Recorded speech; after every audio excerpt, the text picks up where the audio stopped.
데살로니가후서 3장 10절로 13절 말씀.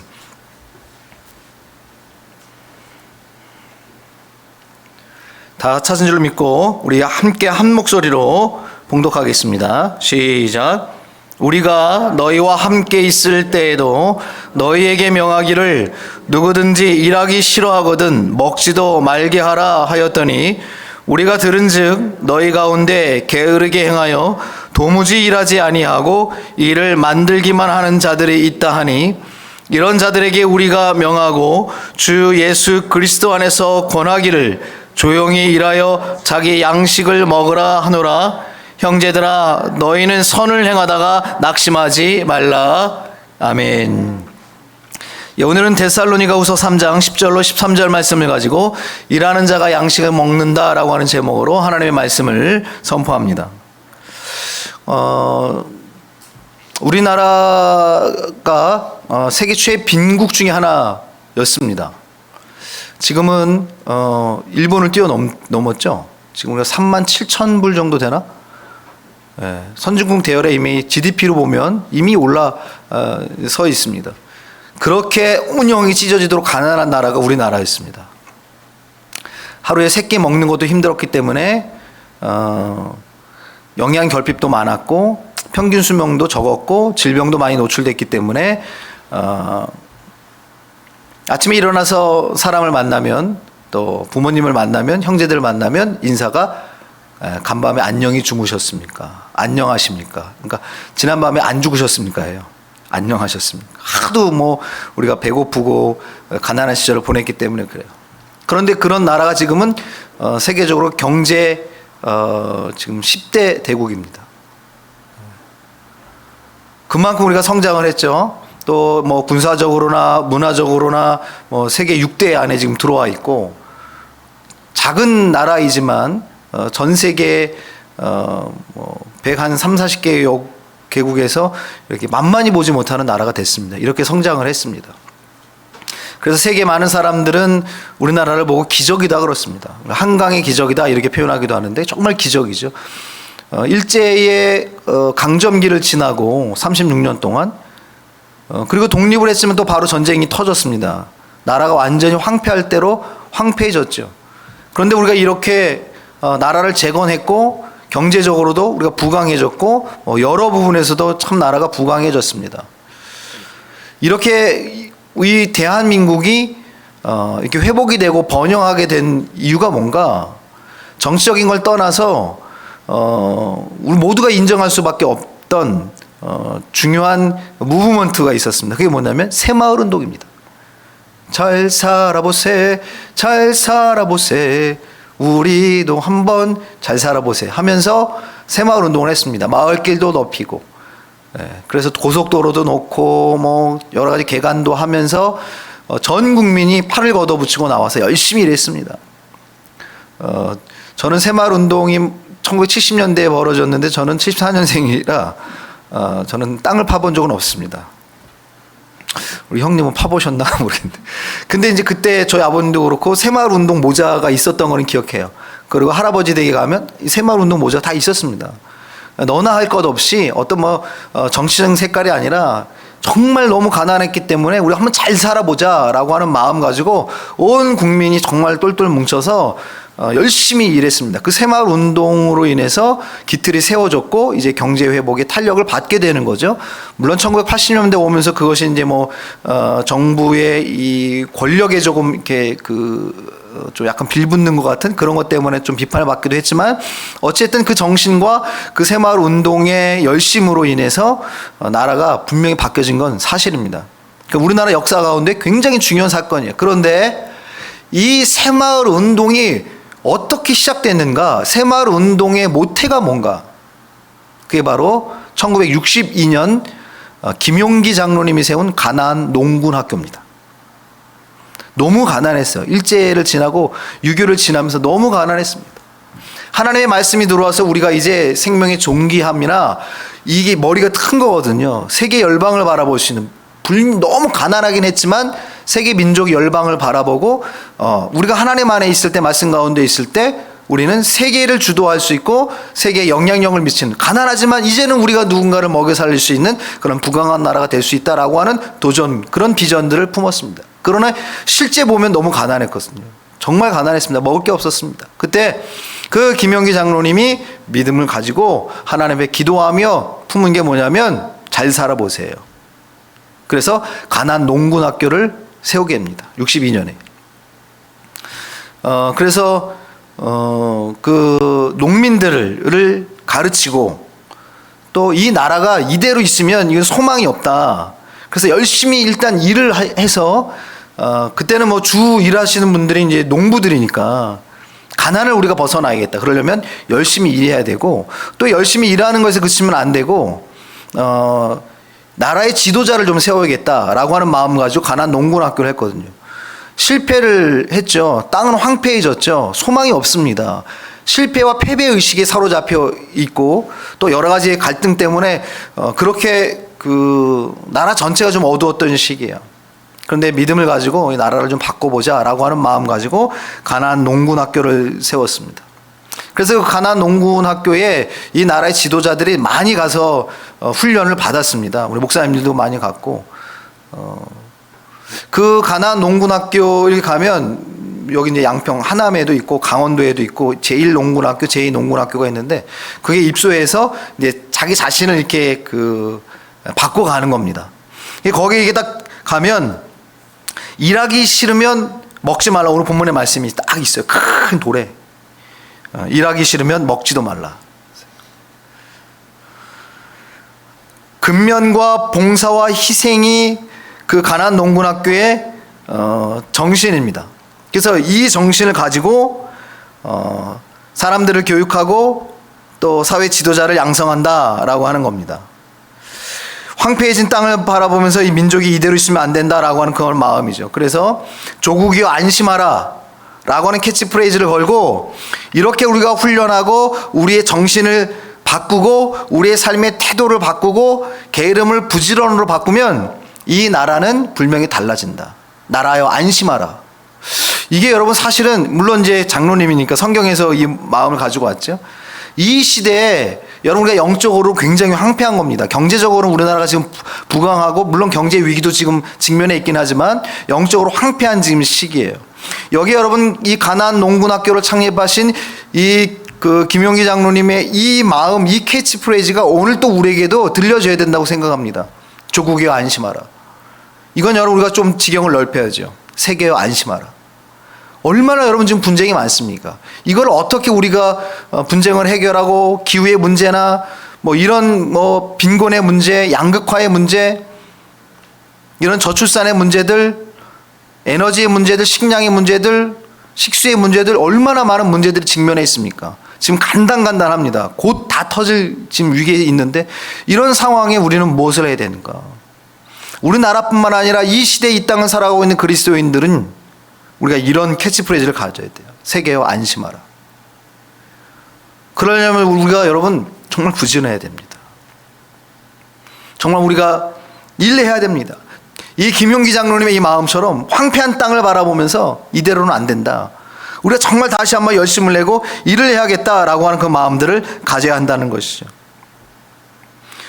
그래서 나라를 바꾸려면, 그래서 우리가 너와 내가 함께 잘 사는 세상을 만들려면 먼저 정신을 개혁해야 된다라는 게 이 김용기 장로님의 뜻이에요. 정신을 개혁한다. 우리가 정신이 깨어있지 않으면, 성경에도 깨어서 근신하라 말씀하고 있지 않습니까? 정신을 개혁해야 된다는 거죠. 그리고 습관을 개혁해야 된다는 겁니다. 그래서 정신개척이라고 하는 단어를 쓰세요. 정신개척.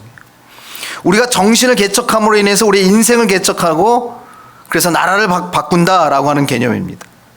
우리가 여러 가지 무기력에 또는 실패에 머뭇하고 있고 주저앉아 있는 이런 상황 속에 우리 정신을 재무장하고, 또는 내가 이게 사업을 이렇게 벌려놓고 한계에 부딪히거나 방향을 잡지 못하거나 어렵거나 하는 이런 사업가들도 가나안 농군학교 와서 이 정신을 배우고 가거든요. 이 개척 정신을 배우고 갑니다. 그전에는 정말 못하겠다 하다가 여기 수료하고 나서는 정말 힘을 가지고 열심히 사업을 일궈가고 그래서 열매를 맺는 경우들이 많습니다. 그래서 우리나라 지도자 중에 종교를 떠나서 이 가나안 농군학교를 통해서 훈련 받으신 분들이 굉장히 많은데, 그래서 내 인생의 방향 또 사업의 방향이든 정신의 재무장하기 위해서 많은 사람들이 이 가나안 농군학교에 들어가서 훈련을 받았습니다. 우리가 잘 아는 현 정혜영 부부도 훈련을 받았고, 거기에 이제 입소에 들어가면 한 3박 4일 이러면 한 2-30만 원 회비를 내고 대우받고 대접받는 게 아니라 가서 일만 하다 와야 됩니다. 새벽 5시에 일어나서 점호하고 묵상하고 일합니다. 그리고 아침 먹고 교육받고 또 일합니다. 점심 먹고 교육받고 또 일합니다. 저녁 먹고 저녁 교육받고 또 일합니다. 그리고 10시에 일이 마쳐요. 하루 종일 노동입니다. 땅을 일굽니다. 그리고 10시에 이제 취침하면 또 5시에 일어나야 되는 거죠. 그 노동을 통해서 뭐냐면 땅의 신성을 배우는 거, 노동의 신성함입니다. 정직한 하나님의 마음이에요. 오늘 우리가 설교의 제목이 일하는 자가 양식을 먹는다. 심는 대로 거둔다라고 하는 이 하나님의 마음. 하나님이 정하신 이 땅의 법칙을 실제적으로 몸으로 배우는 거예요. 내가 얼마나 나태한다. 내가 꿈만 많고 바라는 건 많았지만 실제적으로 내가 이렇게 부지런하게 일하지 않았다. 새벽부터 밤 늦은 시간까지. 시대의 황폐함을 바라보면서 판단하고 시대가 황폐하지, 이거를 여러분 우리가 판단하고 인식하는 건 어렵지 않아요. 그건 누구나 다 합니다. 나 지금 힘들어. 나 지금 경제적으로도 어렵고 나 지금 우리나라가 지금 이 모양이야. 이건 여러분 웬만한 사람은 다 판단하고 인식하죠. 그런데 여러분 그거를 바꾸는 건 정말 가서 일하는 사람이 바꾸는 거예요. 그 일을 허투루 하는 게 아니라 정말 제대로 피땀 흘려 일하는 걸 가나안 농군학교를 통해서 배운단 말이죠. 교육과 노동의 연속입니다. 아주 철저하게 훈련을 받고 외부는 완전 단절시킵니다. 휴대폰 쓸 수 없고, 다른 어떤 거 할 수 없이 무조건 노동만 하는 겁니다. 한 번 들어오면 끝까지 해야 됩니다. 죽든 살든. 그래서 거기 이제 수료하시는 분들이 다 그래요. 차라리 군대가 낫다. 그 정도로. 근데 하루 코스 있고 이틀 코스 있고 3일 코스 있고 이렇게 코스가 있는데 3일만 훈련을 받아도 내 정신과 체질이 완전히 달라지는 거예요. 그만큼 굉장히 좀 타이트하게 힘들게 합니다. 근데 여기 김용기 장로님과 그 아들 이제 되시는 장로님도 김평길 장로님도 마찬가지고 평생을 그렇게 살아옵니다.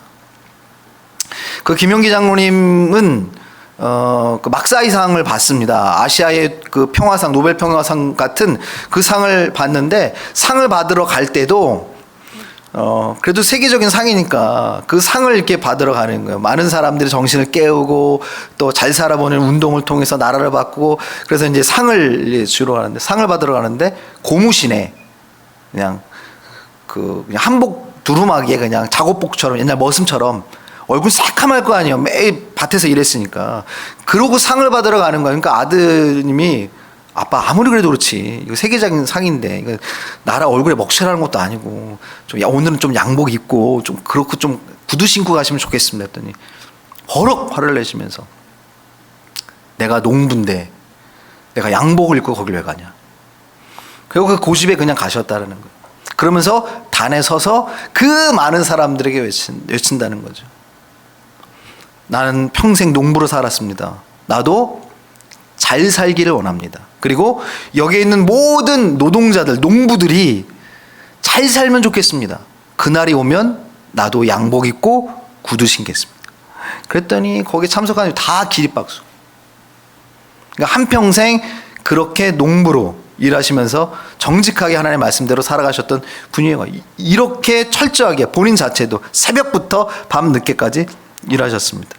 그냥 자기의 무슨 어떤 소산물을 얻기 위해서가 아니라 사람을 바꾸고 나라를 바꾸기 위해서요. 자, 그 가나안 농군학교가 새마을 운동의 모토가 됩니다. 그래서 우리도 다 같이 한번 이 정신 가지고 나라를 바꿔보자 했어요. 그래서 새마을 운동이 지금 이 나라를 이렇게 만든 겁니다. 창세기 3장 17절 말씀에 보면 너는 평생에 수고하여야 그 소산을 먹으리라 라고 하는 말씀이 있습니다. 아담과 하가 범죄를 했습니다. 그래서 땅에 저주를 받았습니다. 죽어 마땅합니다. 아니, 죽었어야 됩니다. 왜냐하면 하나님이 선악과를 따먹으면 정령 죽으리라 말씀하셨거든요.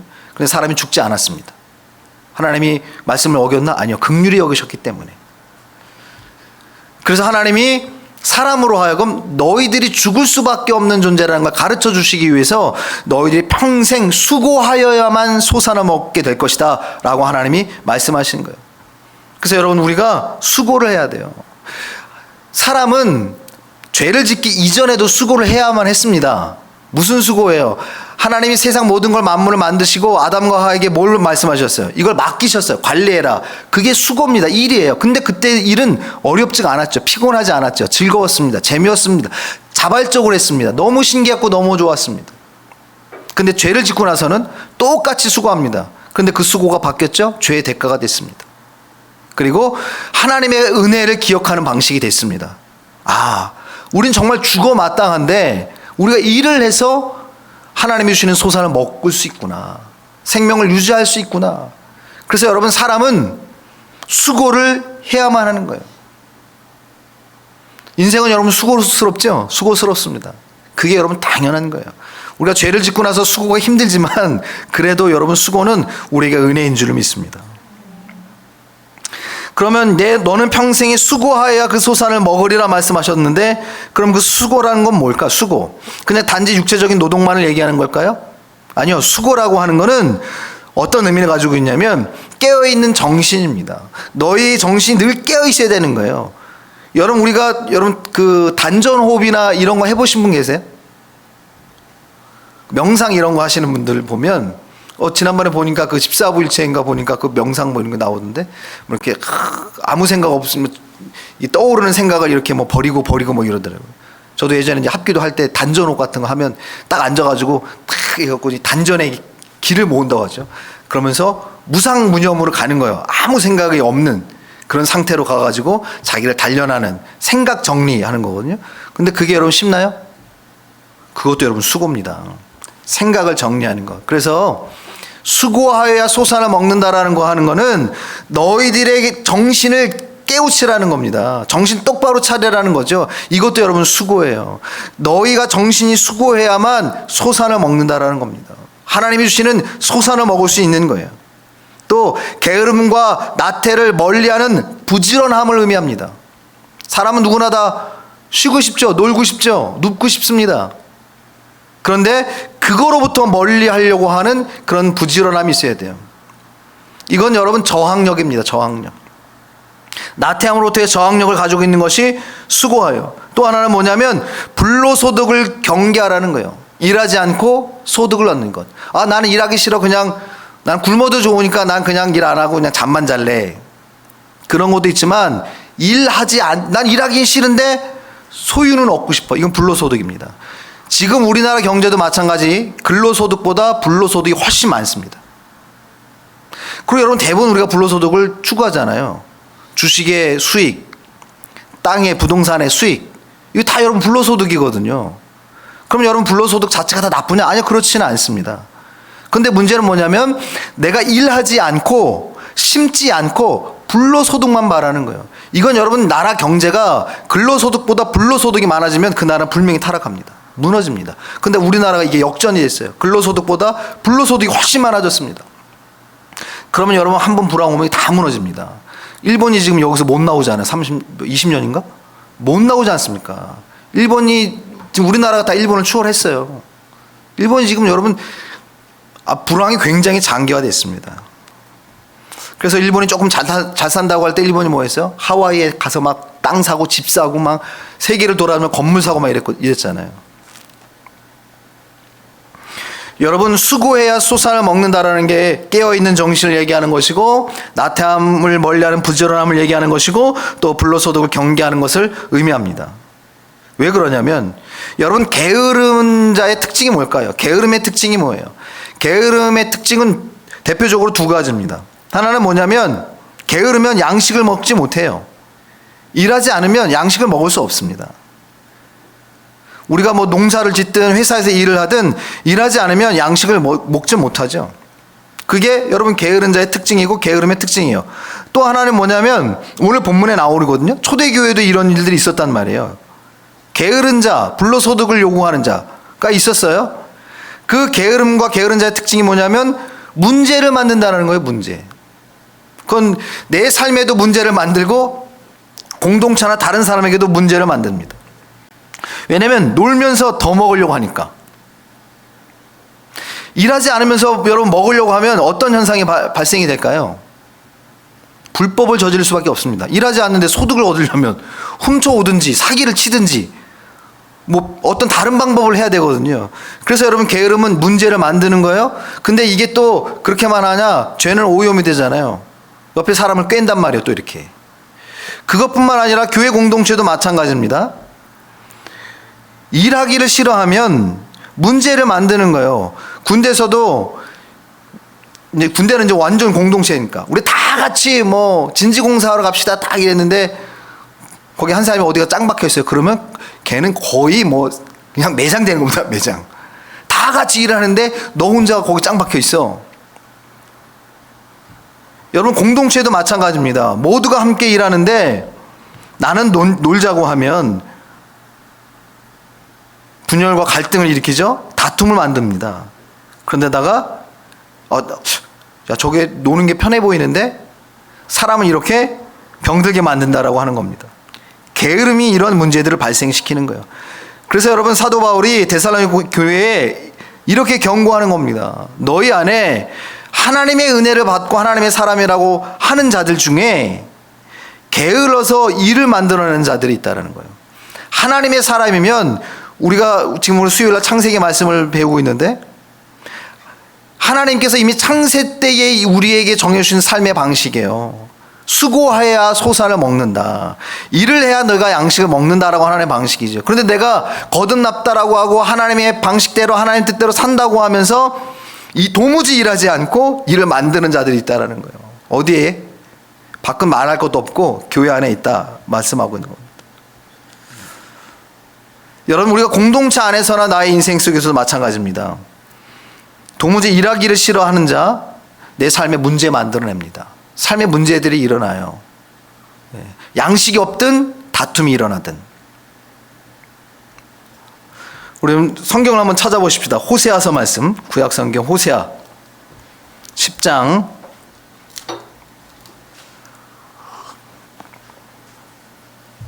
10장 12절. 구약성경 1266페이지 호세아서 10장 12절 말씀입니다. 우리 다 같이 한번 읽습니다. 시작. 너희가 자기를 위하여 공의를 심고 인애를 거두라. 너희 묵은 땅을 기경하라. 지금이 곧 여호와를 찾을 때니 마침내 여호와께서 오사 공의를 빛처럼 너희에게 내리시리라. 아멘. 여러분 이스라엘 백성의 게으름에 대한 경고입니다. 이스라엘 백성들이 왜 망했나? 하나님 외에 다른 신을 섬긴 것도 있죠. 근데 근본적인 건 뭘까요? 게으르기 때문인 것입니다. 어떤 게으름일까요? 오늘 여러분 본문의 말씀에도 일하기 싫은 자 먹지도 말라고 했습니다. 창세기 3장에도 너희가 수고해야 소산을 먹는다고 했거든요. 이걸 여러분 단지 노동으로만 보시면 안 됩니다. 뭘 얘기할까요? 영적인 일입니다. 이스라엘 백성들이 이걸 하지 않았어요. 여러분 육적으로나 영적으로나 일하지 않으면, 부지런하지 않으면 육이 망하고 영이 망합니다. 이건 하나님의 법칙이기 때문에 우리의 육체적인 삶, 우리의 영적인 삶 동일하게 적용이 됩니다. 이스라엘 백성들이 왜 망했나? 영적으로 자기의 영혼을 훈련하고 단련하고 영적인 하나님의 일을 하지 않았습니다. 한번 보세요. 11절 말씀에 올라가서 보면 에브라함은 마치 길들인 암소 같아서 곡식 밟기를 좋아하나 내가 그의 아름다운 목에 멍에를 메우고 에브라함 위에 사람을 태우리니 유다가 밭을 갈고 야곱의 흙덩이를 깨뜨리리라. 이렇게 말씀하고 있습니다. 무슨 얘기냐면 이스라엘 백성들이요 일하지 않고 불로소득을 원하는 겁니다. 그래서 땅 갈고 기경하는 건 안 해. 뭐만 해요? 암소 같아서 곡식 밟기를 좋아하고 수확할 때만 짠하고 나타나서 수확만 해가는 거예요. 하나님이 그거를 가증히 여기셨습니다. 이게 어디까지 퍼지냐면 영적으로도 마찬가지예요. 기도하지 않고 예배하지 않고 하나님의 말씀대로 살지 않고 하나님의 말씀 배우지도 않고 은혜와 복만 바라는 거예요. 이게 여러분 그들의 삶에 그대로 다 적용이 돼서 이웃 나라의 것을요 이스라엘 백성들이 착취해 옵니다. 그들이 하나님이 주신 힘과 능력 가지고 가서 일은 안 하고 이제 착 세우는 거예요. 그러니 여러분 점점 타락하기 시작합니다. 하나님이 호세아 선지자를 통해서 경고합니다. 그리고 이스라엘 백성들이 망하는 거예요. 그리고 포로로 끌려가는 겁니다. 그래서 호세아 선지자를 통해서 하나님이 이렇게 말씀하고 있는 거예요. 너희가 자기를 위하여 공의를 심고 인애를 거두라. 너희 묵은 땅을 기경하라. 하나님이 이렇게 말씀하고 있습니다. 게으름은 육적으로나 영적으로나 심각한 실패의 바이러스고 세균이에요. 이게 여러분 게으름이라고 하는 겁니다. 이 게으름이 나의 인생에 또는 교회에 사회에 퍼지면 가난을 면치 못합니다. 다툼을 면치 못해요. 실패를 면치 못합니다. 그러나 우리가 육적으로나 영적으로나 부지런하고 근면하면 실패를 성공으로 바꿉니다. 가난을 부유함으로 바꿔요. 다툼을 화평으로 바꿔요. 우리나라 역사에서도 우리는 이걸 경험했어요. 김영교 장로님이 믿음을 가지고 가난 농군학교를 세워서 새마을 운동에 영향을 미치고 이걸 통해서 우리나라뿐만 아니라 전 세계로 이 운동이 흩어졌거든요. 전 세계 25개국에 지금 이 가난 농군학교가 있습니다. 나라를 바꿨거든요. 그게 어디서 왔어요? 성경 말씀의 진리입니다. 영적으로나 육적으로나 우리가 일해야 돼요. 부지런해야 합니다. 그렇지 않으면 우리가 육적으로 가난해지고 영적으로 가난해져요. 육적으로 망하고 영적으로 망합니다. 여러분, 이 부지런함이, 이 일함이 우리의 인생을 바꾸는 줄 믿습니다. 교회 공동체를 바꾸고 나라를 바꿉니다. 예수님도 지혜로운 5 처녀와 미련한 5 처녀를 비유로 말씀하셨습니다. 거기 보면 미련한 5 처녀가 나오지요. 그 미련한 5 처녀는 뭐가 미련한 거예요? 수학을 못했나요? 영어를 못했나요? 사회를 못했나요? 아니에요. 그 미련함은 뭘까요? 이게 우둔하다는 얘기인가요? 아니에요. 게으르다는 얘기입니다. 그 미련함은 게으름을 얘기하는 겁니다. 즉 여러분, 미련한 5 처녀가 아니라 정확하게 말을 하면 게으른 5 처녀라고 말하는 겁니다. 게으른 5 처녀. 기름 사오지도 않고 등불 준비하지도 않고 게으르게 있다가 신랑은 맞이하고 싶고 결국 맞이하지 못하는 거예요. 예수님이 이것을 말씀을 하셨다는 거죠. 이스라엘의 멸망의 원인이 바로 이런 영적인 또 육적인 게으름이에요. 이게 나태함입니다. 기경은 하지 않고 수확만 원하는 것. 이게 이스라엘의 멸망의 원인이다라고. 근데 그게 똑같이 초대교회에도 들어와 있는 거예요. 데살로니가 교회에도 들어와 있는 겁니다. 그래서 사도 바울을 통해서 하나님이 경고하시는 거예요. 우리가 들은즉 너희 가운데 게으르게 행하여 도무지 일하지 아니하고 일을 만들기만 하는 자들이 있다 하니. 여러분, 일하는 자가 되시고 일을 만드는 자는 되지 않으시기 바랍니다.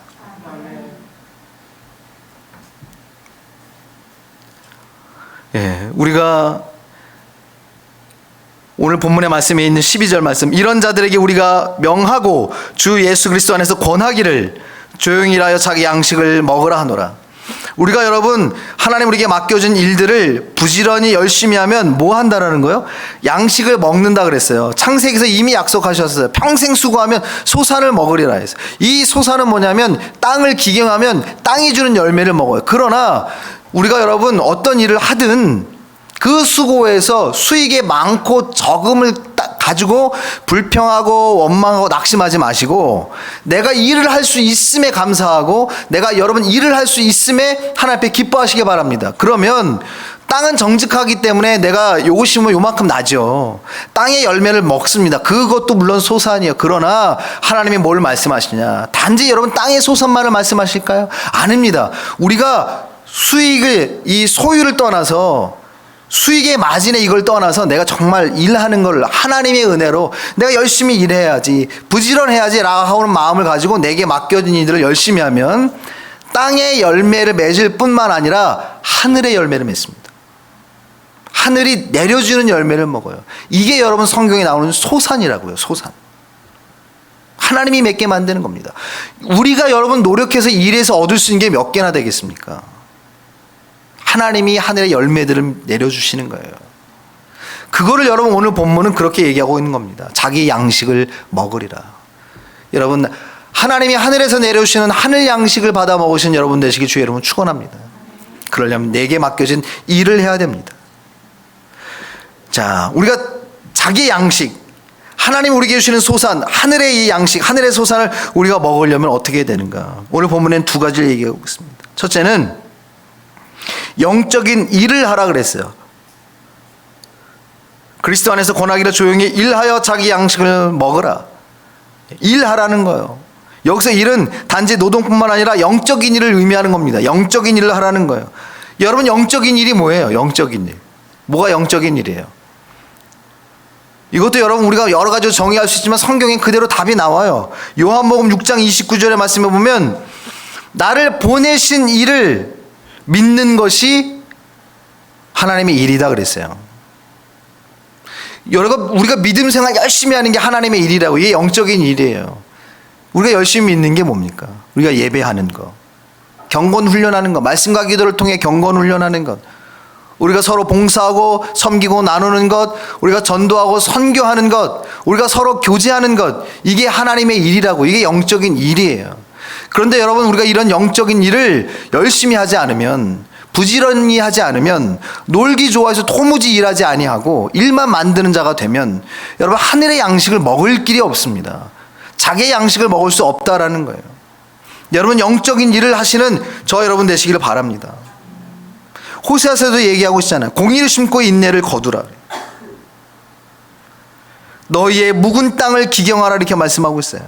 공의를 심고 인내를 거두라. 공의를 심어야죠. 영적인 일을 할 때 하나님의 은혜, 하나님의 돌보심, 하나님의 도우심을 입는다라는 겁니다. 그래서 너희의 묵은 땅을 기경하라는 거예요. 그 땅 놀리지 말라는 거예요. 너의 인생, 너의 마음 놀리지 말라는 거예요. 실패했다고 낙심으로 내버려 두지 말고, 소망 없다고 너의 인생 시간 그냥 허투루 보내지 말고, 너의 인생, 너의 마음, 그 묵은 땅을 기경하라는 거예요. 우리가 여러분 실패를 만나거나 낙심되는 일이 있으면 우리 땅이 묵게 됩니다. 그냥 딱딱하게 돼요. 그런데 하나님 뭐라고 말씀하세요? 너희의 그 묵은 땅을 기경하라 그랬어요. 기경하는 건 어렵습니다. 쉽지가 않습니다. 수고가 들어가야 돼요. 땀 흘려야 됩니다. 힘듭니다. 그러나 그 묵은 땅을 기경하라는 거예요. 묵은 너의 영혼을 기경하라, 이겁니다. 여러분, 영적인 일을 하시길 주 여러분 축원합니다. 하나님의 일을 하시길 주 여러분 축원합니다. 그럴 때 우리의 마음의 밭이 옥토밭이 돼요. 심는 대로 거두는 옥토밭이 되는 줄을 믿습니다. 영혼의 기경이에요. 여러분, 우리가 정기적으로 자기의 이게 그 잔고 이렇게 정리해 보시죠. 통장 정리 안 해보세요? 통장 정리 우리가 이렇게 하거든요. 통장 정리하면서 나 잔고가 얼마나 남았나 이렇게 봅니다. 나의 재정 상태를 보잖아요. 마찬가지예요. 여러분, 내 자신의 영혼의 창고도 점검해 보시고 영혼의 창고에 잔고 정리해 보시길 주 여러분 축원합니다. 내가 하나님의 일을 얼마나 했나 점검해 보셔야 돼요. 그거 점검해 보지 않고 하늘의 소산 바랄 수 없습니다. 그거 하나님이 싫어하신다고 말씀했잖아요. 이스라엘 백성이 그래서 망한 거거든요. 영적인 일은 하지 않고 부요하기를 원했어요. 영적인 일을 하지 않고 하나님의 도우심을 구했어요. 그래서 너희가 망한다. 지식이 없어 너희가 망한다. 게을러서 망한다는 얘기입니다. 성경 못 외워서가 아니라 일독 안 해가지고 망한다는 게 아니고 너희들이 게을러서 망한다. 이게 지식이 없어 망한다는 얘기예요. 오늘 11절 말씀을 보면 너희 가운데 게으르게 행하여 이렇게 말씀하고 있죠. 쉽고 편한 일을 추구하는 거예요. 그래서 땅을 기경하는 일에는 참여하지 않고 수학에만 참여하는 거예요. 여러분, 공동체 안에나 직장 안에도 이런 사람 있죠? 네. 남의 노고에 슬쩍 이렇게 숟가락만 얹는 사람들, 발 하나 이렇게 걸치는 사람들이 있습니다. 그러면 안 된다는 거예요. 여러분, 쉽고 편한 일을 추구하지 마시고 땀 흘리는 일을 하십시오. 영적인 일도 마찬가지입니다. 우리가 예배하고 우리가 훈련하고 봉사하고 섬기는 일들, 여러분 수고가 들어가요. 피곤하죠. 세상의 사람도 자기 인생을 개척해 보기 위해서, 또 나라를 바꿔보기 위해서 내 회사를 내가 좀 읽어봐야겠다라고 하는 마음 가지고 가나안 농군학교 와가지고 그 힘든 과정을 다 통과하잖아요. 근데 통과하고 나서 하나같이 괜히 왔다, 죽을 뻔했네, 그런 사람 하나도 없습니다. 이 가나안 농군학교가 나를 바꿨다, 평생에 여러분 이거를 자랑하고 이걸 마음에 심고 산다는 거죠. 우리가 여러분 하나님 앞에 마찬가지예요. 우리의 묵은 땅 기경하시길 바랍니다. 정말 여러분 열심히 일하셔야 된다는 거예요. 자, 그럴 때 우리가 자기의 양식을 먹게 된다는 것이고, 두 번째는 그렇게 하되 조용히 일하라 이렇게 말씀하고 있어요. 조용히. 떠벌리고 하지 말고 조용히 하라는 거예요. 이건 어떤 의미일까요? 아무 말 하지 말고 하라는 의미.